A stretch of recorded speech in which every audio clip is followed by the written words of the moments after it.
Harry Potter à l'école des sorciers. Chapitre 8. Le maître des potions.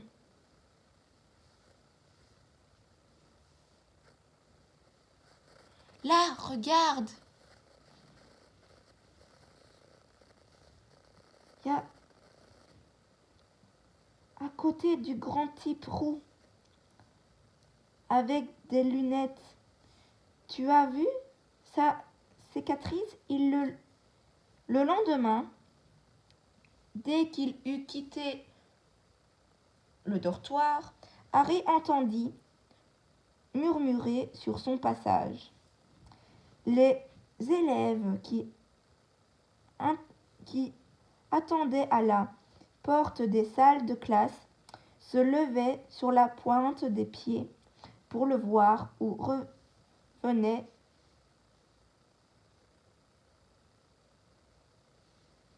sur leurs pas pour le croiser à nouveau. Harry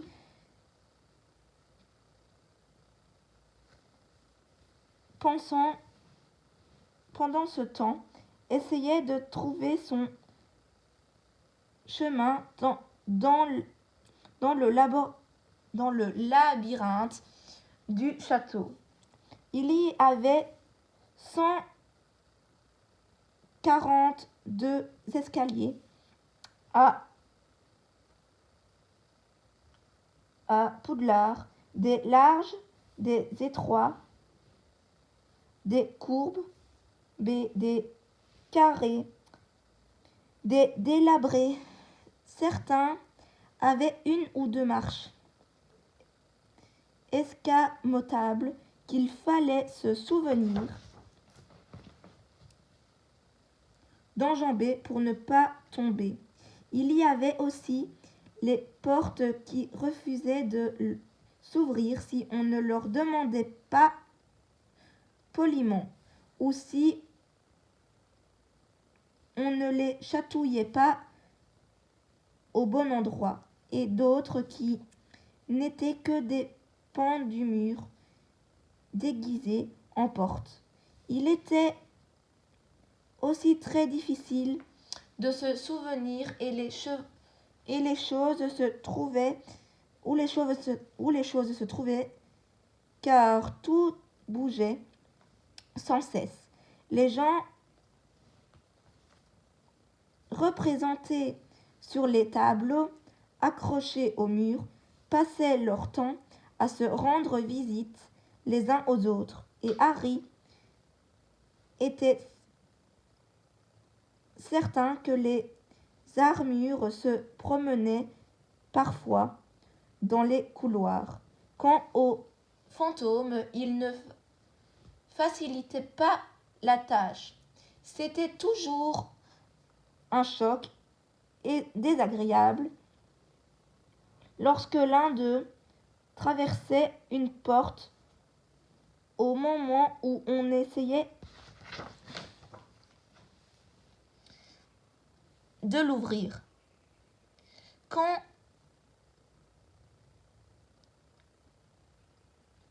Quasi sans tête était toujours heureux d'aider les nouveaux, de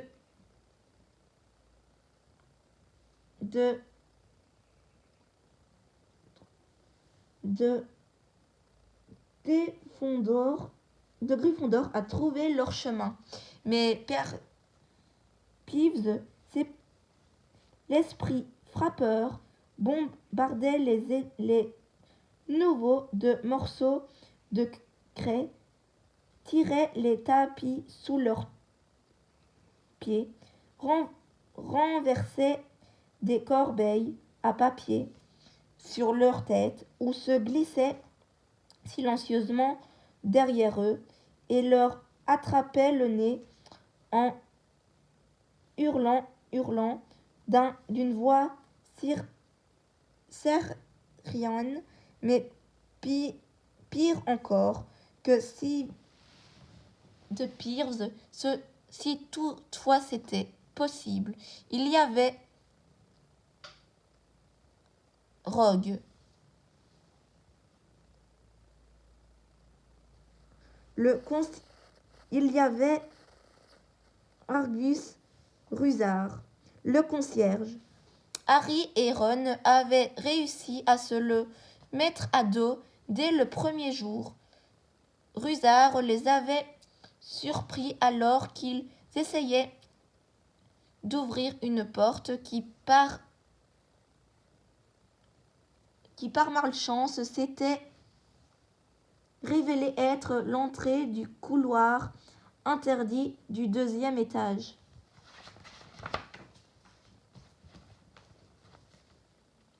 Il avait refusé de les croire lorsqu'ils lui avaient expliqué qu'il s'était perdu.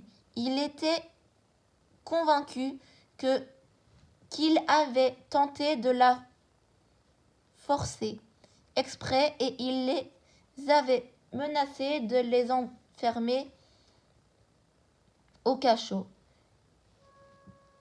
Heureusement,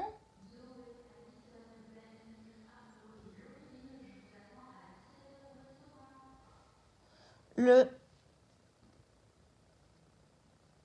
professeur Quirrell, qui passait par là, était venu à leur secours.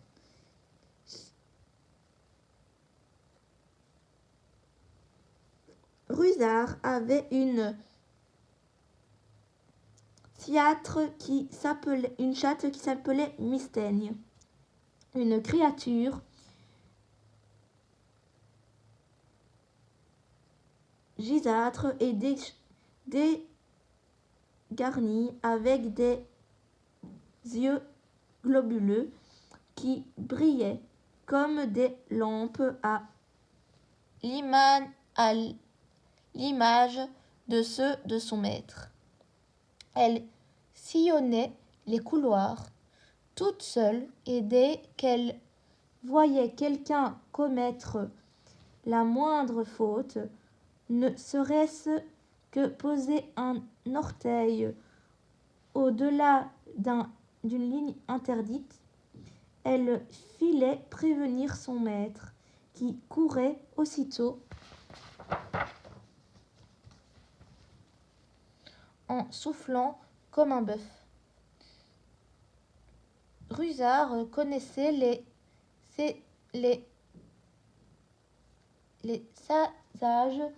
passages secrets de l'école mieux que personne, à part peut-être les jumeaux Weasley,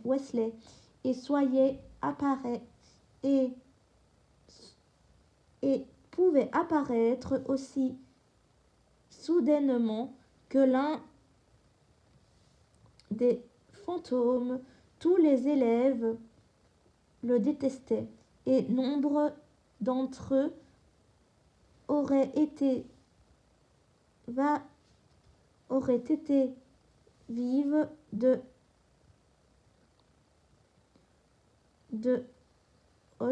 un bon coup de pied à Mystaigne.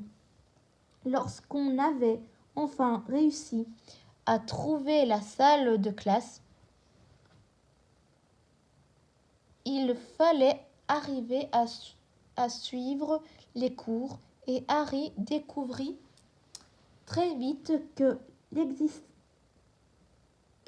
l'exercice de la magie ne consistait pas seulement à brandir une baguette magique en marmonnant quelques paroles un peu bizarres. Chaque mercredi soir, il observait le ciel au télescope et apprenait les noms des étoiles ainsi que les mouvements des planètes. 3 fois par semaine, ils étudiaient les planètes dont les serres situées à l'arrière du château sous la direction d'une petite sorcière joliment potelée qui s'appelait le professeur Chourave. Les cours les plus ennuyeux étaient ceux d'histoire de la magie. Vie était enseignée par le seul professeur fantôme du collège. Alors qu'il était déjà très vieux, le professeur le professeur Bean s'était endormi devant la cheminée et quand il s'était relevé le lendemain matin pour aller faire sa classe, il avait laissé son corps derrière lui. Bean parlait sans cesse d'une voix monotone, tandis que les élèves griffonnaient des noms de sorciers célèbres en confondant Émerlie le hargneux et Uvril le fort-langue.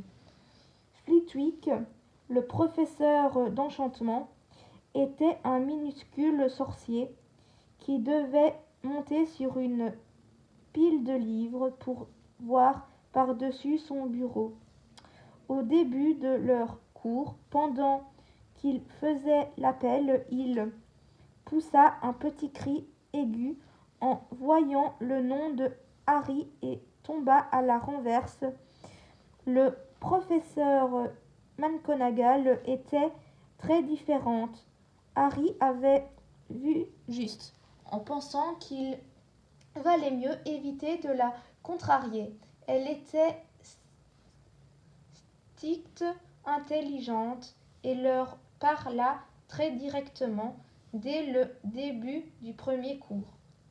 La métamorphose est une des formes de magie les plus dangereuses et les plus complexes que vous auriez à étudier, avait-elle dit.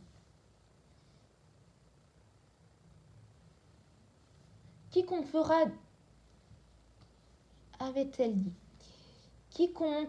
du show pendant mes cours sera immédiatement renvoyé. Interdiction de revenir. Vous êtes prévenu.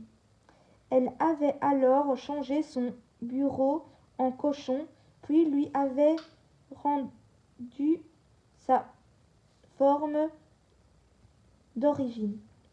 La démonstration était impressionnante et les élèves avaient hâte de commencer les cours au plus vite. Mais ils s'étaient bientôt rendu compte qu'ils n'étaient pas prêts d'en faire autant. Après avoir suivi des explications très compliquées, il avait commencé à s'exercer en essayant de changer une allumette en aiguille. Mais seule Hermione Granger avait obtenu un résultat. Le professeur McGonagall avait montré à toute la classe l'allumette qui avait pris une couleur argentée et dont l'extrémité était devenue pointue, et elle avait même accordé à Hermione un de ses rares sourires. Le cours que tout le monde attendait avec impatience, c'était celui de la défense contre les forces du mal. Mais l'enseignement de Quirrell tournait plutôt à la farce. La salle de classe était imprégnée d'une forte odeur d'ail si tienne à éloigner les vampires que le professeur avait rencontrés en Roumanie et qu'il craignait de voir arriver un jour à Poudlard. Son turban, avait-il expliqué à ses élèves, lui avait été offert par un prince africain pour le remercier de l'avoir débarrassé d'un zombie. Mais son histoire sonnait faux.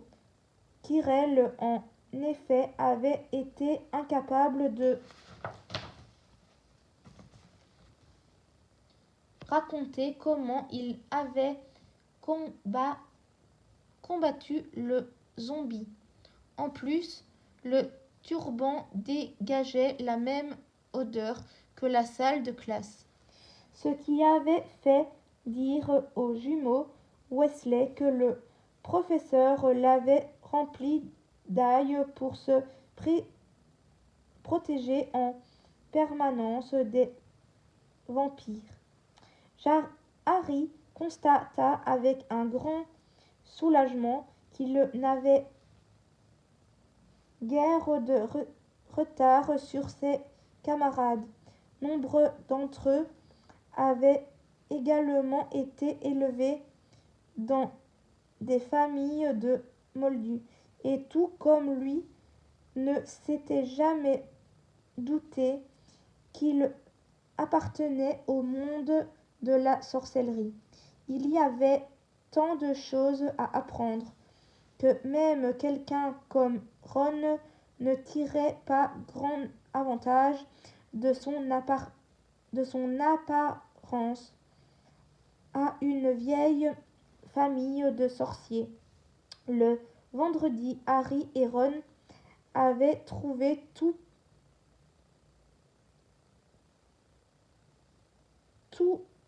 seul le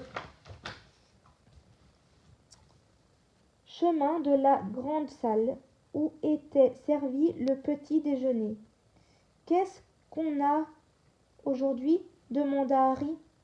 Un cours commun de potions magiques avec les Serpentards, dit Ron. C'est Rogue qui est leur directeur. On dit qu'il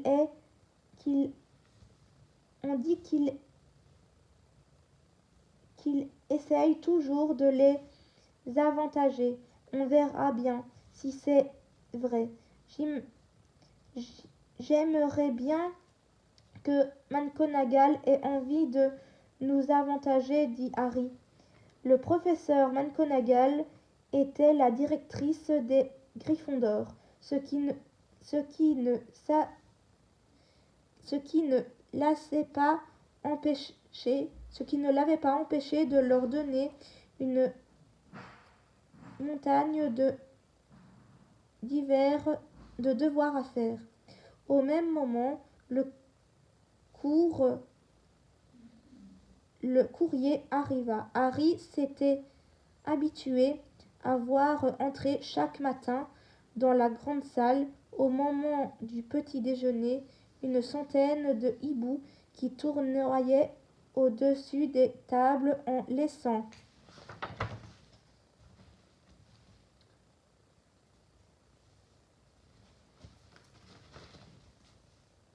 tomber lettres et paquets sur le repas de leur propriétaire. Jusqu'à présent, Edwige n'avait rien apporté à Harry. Parfois, elle venait le voir pour lui mordiller l'oreille et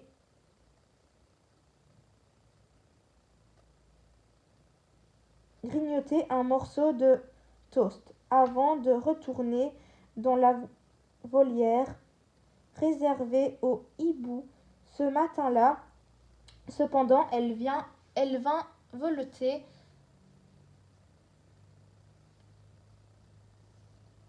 contre la confiture et le sucrier et déposa une lettre dans l'assiette de Harry. Il déchira aussitôt l'enveloppe et en sortit un mot griffonné à la hâte. Cher Harry, je sais que tu es libre le vendredi après-midi. Est-ce que tu aurais envie de venir prendre une tasse de thé avec moi aux alentours de 3 heures? Je voudrais bien savoir comment s'est passée ta première semaine.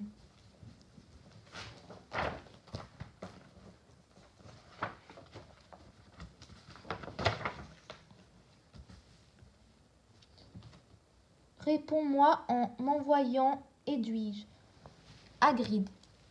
Harry emprunta la plume de Ron et écrivit quelque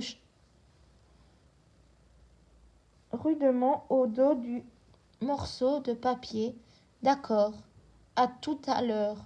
Puis il confia le message à Edwige, qui l'emporta vers son destinataire. La perspective de prendre le thé avec Hagrid mit un peu de bonheur au cœur de Harry, car le cours de potions magiques fut sans nul doute la pire épreuve qu'il avait eu à subir depuis son arrivée au collège. Lors du banquet de début d'année, Harry avait senti que le professeur Rogue ne l'aimait pas beaucoup. Du premier cours de potions le rendait compte qu'il s'était trompé. En réalité, Rogue le haïssait. Le cours avait lieu dans l'un des cachots. Il y faisait plus froid que dans le reste du château, et les animaux qui flottaient dans des bocaux de formol alignés le long des murs rendaient l'endroit encore plus effroyable. Rogue commença par faire l'appel.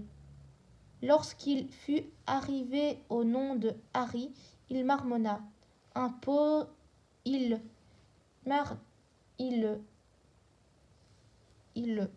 marqua une pause. Ah oui, dit-il, Harry Potter, notre nouvelle célébrité. Drago Malfoy et ses amis, Crabbe et Goyle, ricanèrent, en se cachant derrière leur masque. Rogue acheva de faire l'appel et releva la tête. Ses yeux étaient aussi noirs que ceux de Hagrid, mais ils n'avaient pas la même chaleur. Il était vide et froid, comme l'entrée d'un tunnel. Vous êtes ici pour apprendre la science subtile et l'art rigoureux de la préparation des potions, dit-il. Sa voix était éveine, plus élevée qu'un murmure, mais on entendait distinctement chaque mot, tout comme le professeur McGonagall. Rogue avait le don de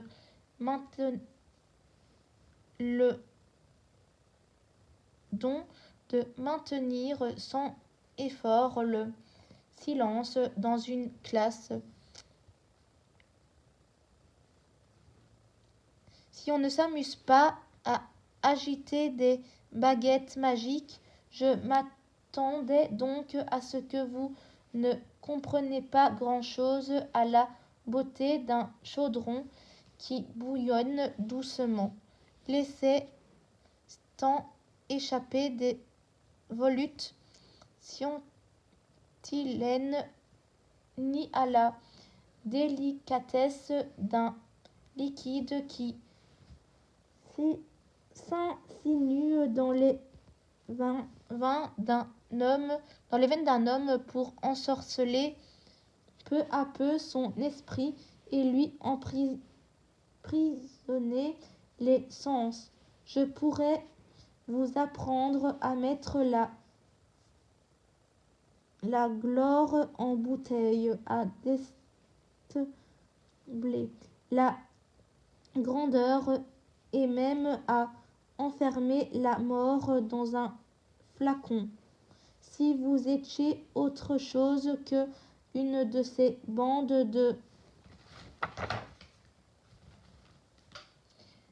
cornichons à qui je dispense habituellement mes cours, cette entrée en matière fut suivie d'un long silence.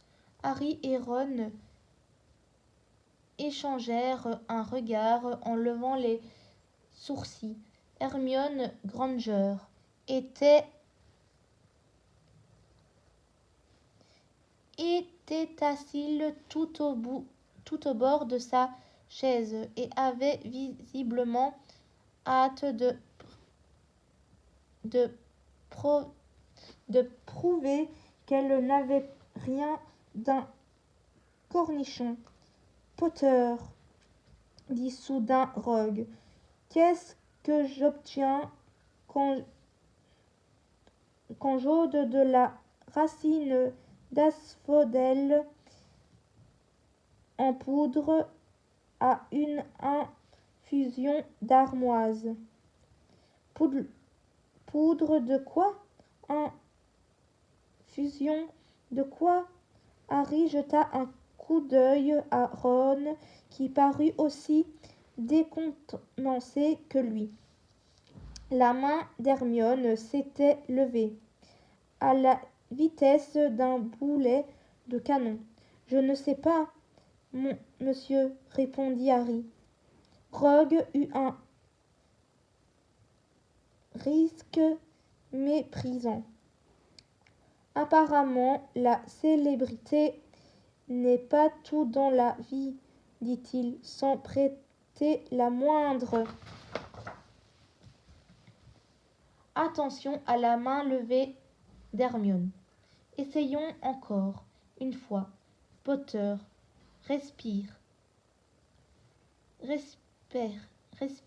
Rogue, où iriez-vous si je vous demandais de me rapporter un Bézardi?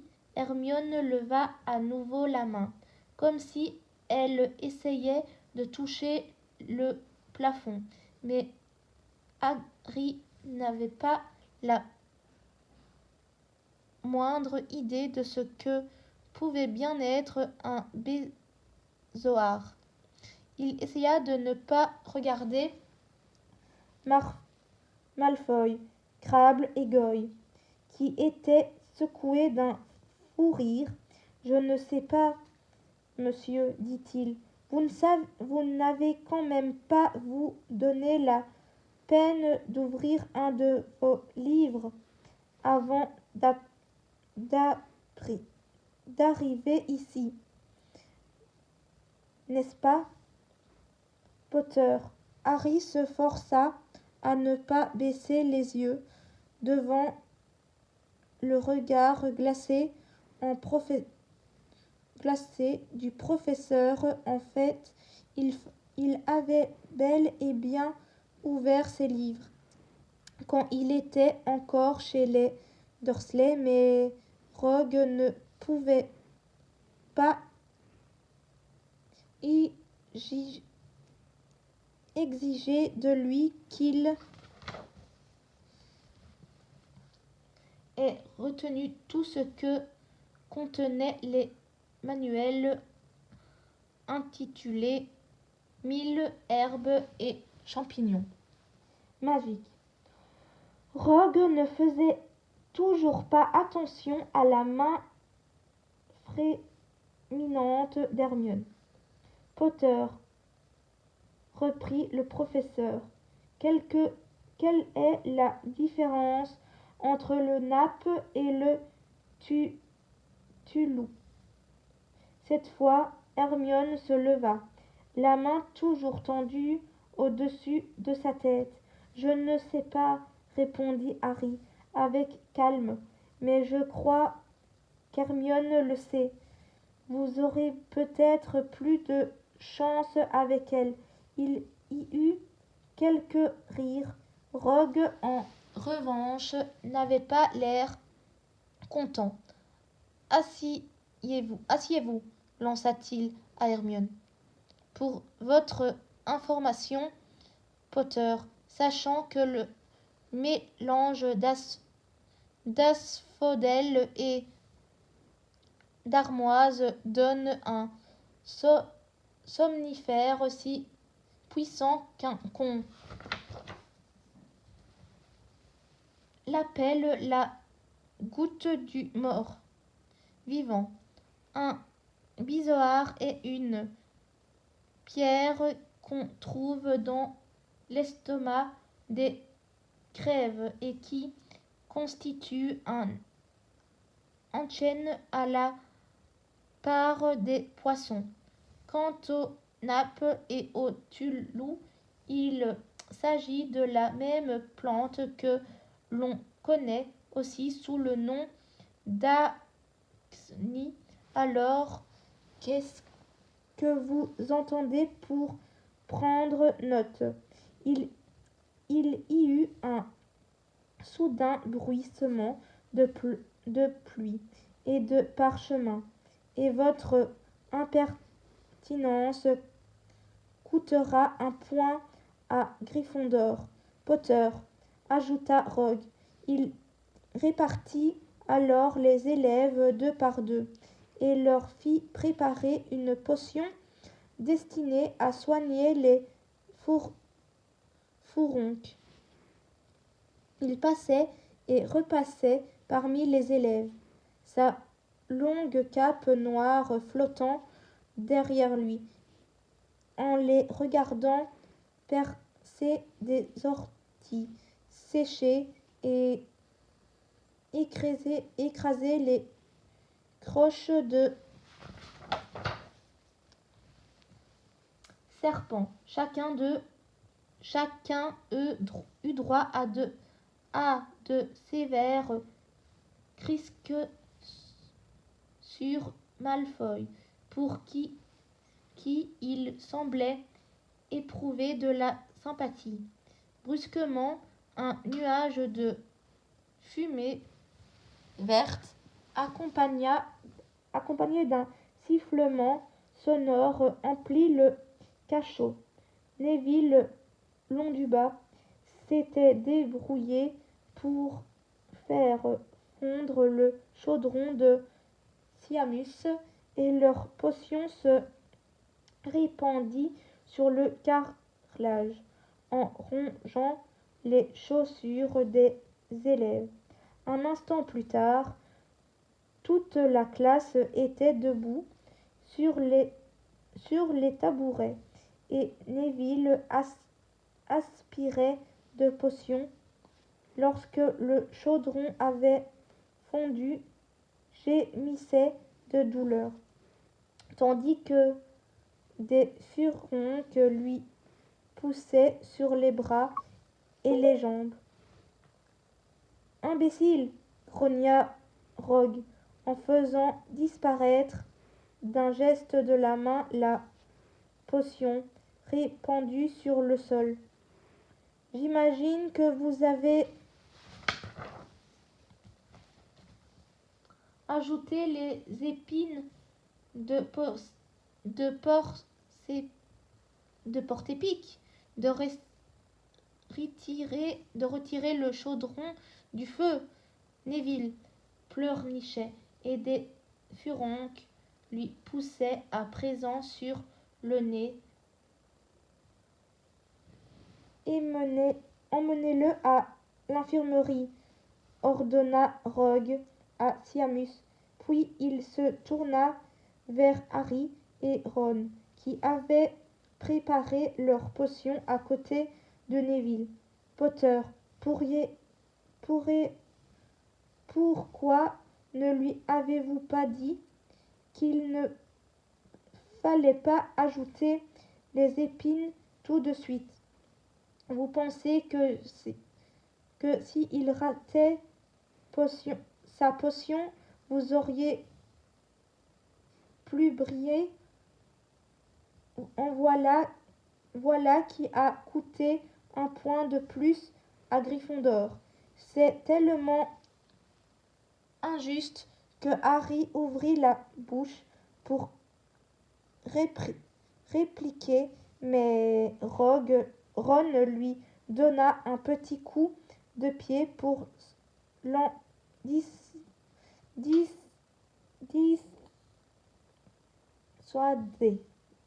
Laisse tomber, chuchota-t-il. Il paraît qu'il peut devenir très méchant quand il s'y met. Quand ils remontèrent du cachot, 1 heure plus tard, Harry remue de sombres pensées et son moral était au bas. Il avait fait perdre 2 points à Gryffondor dès la première semaine. Pourquoi Rogue le haïssait-il ainsi? Pourquoi Rogue le haïssait-il ainsi? Ne t'en fais pas, dit Ron. Rogue enlève aussi des points à Gryffondor à cause de Fred et George. Est-ce que je peux venir avec toi chez Hagrid?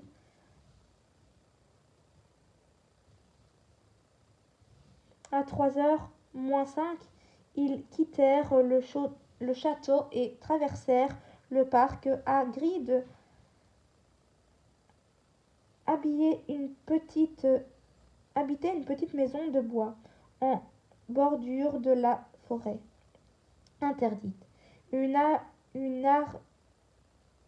arbalète et une paire de bottes en caoutchouc étaient posées à côté de la porte lorsque Harry frappa. Un grand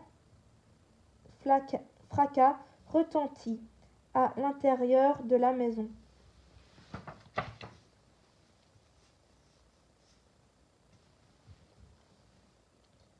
Accompagné d'aboiements sonores. Puis la voix de Hagrid domina le vacarme. « Ça suffit, Croque-Dur, dit-il. Va-t'en de là. » Le visage hirsute de Hagrid apparut dans l'entrebâillement de la porte. « Du calme, Croque-Dur. » Il fit entrer Harry et Ron, et s'efforçant de retenir par son collier un énorme molosse noir. La maison ne comportait qu'une seule pièce. Des jambons et des faisans étaient suspendus au plafond, et une bouilloire en cuivre était posée sur le feu. Un coin de la pièce était occupé par un lit massif recouvert d'une courpoine en patchwork.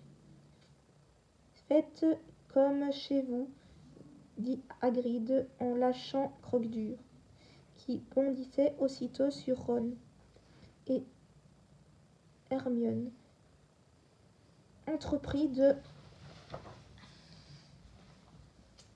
lui lécher Croque-Dur entreprit de lui lécher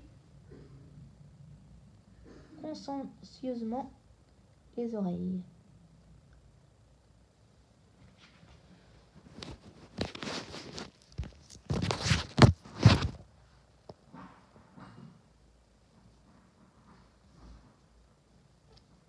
À l'image de son maître, Croque-Dur était beaucoup moins féroce qu'il ne le paraissait. Je vous présente Ron, dit Harry à Hagrid, qui versait de l'eau chaude dans une grande théière et disposait des biscuits maison sur une assiette. Encore un week-end à ce que je vois, remarqua Hagrid en regardant les taches de rousseur. Un Weasley, remarqua Hagrid en regardant les taches de rousseur de Ron. J'ai sasé la moitié de ma vie à poursuivre tes frères jumeaux quand il leur prenait l'envie d'aller faire un tour dans la forêt. Les biscuits Ron leur cassaient les dents, mais Ron et Harry firent semblant de les trouver délicieux. Ils lui racontèrent leur première semaine de classe, pendant que Croque-Dur, la tête posée sur les genoux de Harry, avait abandonné avait abondamment sur sa robe de sorcier. Harry et Ron furent enchantés d'entendre Hagrid qualifier Rusard de vieille ganache. Et un de ces jours, j'aimerais bien présenter son horrible mystaigne à Croque-Dur. J'entre dans l'école, elle me suit partout. Impossible de se débarrasser d'elle. C'est Rusard qui me l'envoie lorsque Harry lui raconta ce qui s'était passé pendant le cours de Rogue. Hagrid lui dit la même réponse que Ron. Il ne fallait pas y prêter attention. Rogue n'avait jamais aimé grand monde parmi ses élèves. Mais moi, on dirait vraiment qu'il me déteste. Harry, tu dis des bêtises, assura Hagrid. Pourquoi donc te haïsserait-il? Mais Harry remarqua que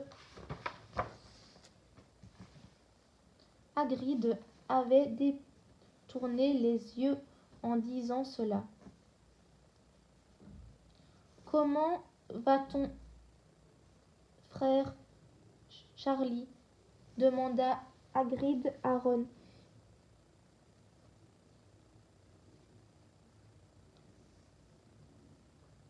Joie, pas mais je ne l'ai pas vu beaucoup. Il savait très bien s'y prendre avec les animaux. Pendant que Ron lui parlait de Charlie, Harry prit un morceau de journal posé sur la table. C'était un article découpé dans la Gazette du Sorcier. Le cambriolage de Gringotts, l'enquête sur le cambriolage qui s'est produit le 31 juillet dans les locaux de la banque Gringotts se poursuivent. La petite suivie par les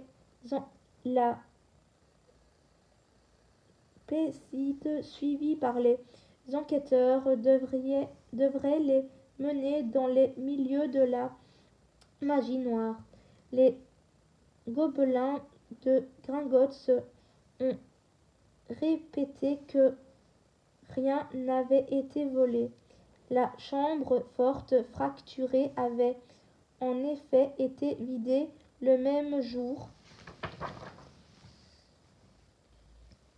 mais nous ne vous révélerons pas ce qu'elle contenait, et dans votre propre intérêt, nous vous conseillons vivement de ne pas vous mêler de cette affaire, a déclaré le porte-parole des Gobelins. Harry se souvenait de ce que Ron lui avait dit dans le train. Il y avait eu une tentative de cambriolage à Gringotts, mais il ne lui avait pas précisé la date à laquelle elle avait eu lieu. Hagrid, s'exclama Harry. Ce cambriolage à Gringotts s'est passé le jour de mon anniversaire. Ça aurait pu arriver pendant qu'on y était. Cette fois, il y avait vraiment aucun doute. Hagrid fouillait le regard de Harry.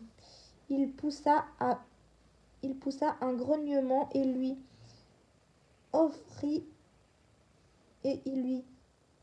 offert une autre biscuit.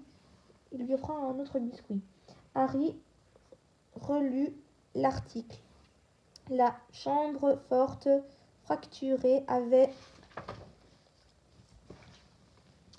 été vidée le même jour. Hagrid avait vidé la chambre forte, numéro 713, si on pouvait appeler ça vider. Il n'avait pris qu'un petit paquet enveloppé de papier craft. Est-ce donc cela que les voleurs avaient volé, avaient voulu dérober? Lorsqu'ils revinrent au château avec Ron, les poches pleines de biscuits qu'il avait été trop poli pour refuser, Harry estima qu'aucun des cours qu'il avait suivis jusqu'à présent ne lui avait donné autant à penser que cette visite de chez Hagrid. Il se demanda où pouvait bien se trouver le fameux paquet à présent, si c'était bien ce que cherchaient les voleurs. Hagrid l'avait emporté juste à temps. Harry se posait aussi une autre question. Hagrid avait-il quelque chose à lui cacher au sujet de Rogue et de